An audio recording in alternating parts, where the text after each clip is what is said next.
SSC ওয়েবসাইটে একটি notice দিয়েছে।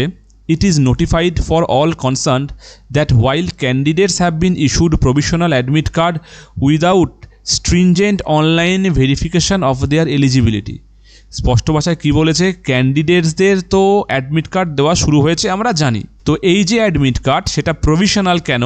কারণ এই প্রভিশনাল অ্যাডমিট কার্ড দেওয়া হয়েছে কোনো রকম ভেরিফিকেশান ছাড়াই, অনলাইন ভেরিফিকেশান ছাড়াই। তো এটা দেওয়া হয়েছে যে তারা এলিজিবল কিনা চেক না করেই প্রত্যেককে দিয়ে দেওয়া হয়েছে।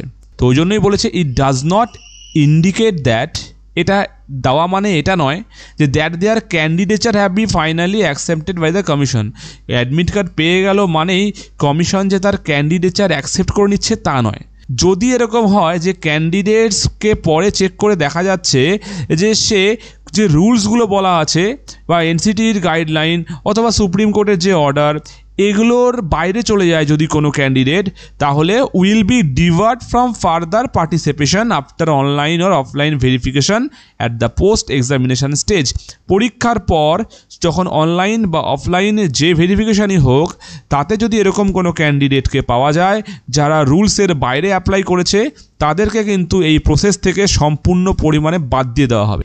2016 সালের যারা ক্যান্ডিডেট আছে তাদের মধ্যে অনেকেই নাকি 2016 সালে যে অ্যাডমিট কার্ড ওদের আছে পুরাতন রোল নাম্বার দিয়ে তারা এবার অ্যাপ্লাই করেছে, রোল নাম্বার বা অ্যাপ্লিকেশন নাম্বার যাই বলুন, তো যাতে ওরা নাকি 10 নাম্বারের যে টিচিং এক্সপিরিয়েন্স পয়েন্ট আছে সেটা পেয়ে যায়।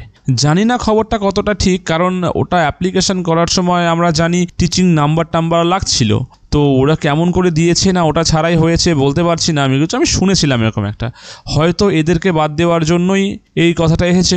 এছাড়াও যারা এরকম পাওয়া যাবে যে তারা রুলসের বাইরে অ্যাপ্লিকেশন করেছে তাদেরকেও কিন্তু বাদ দিয়ে দেওয়া হবে।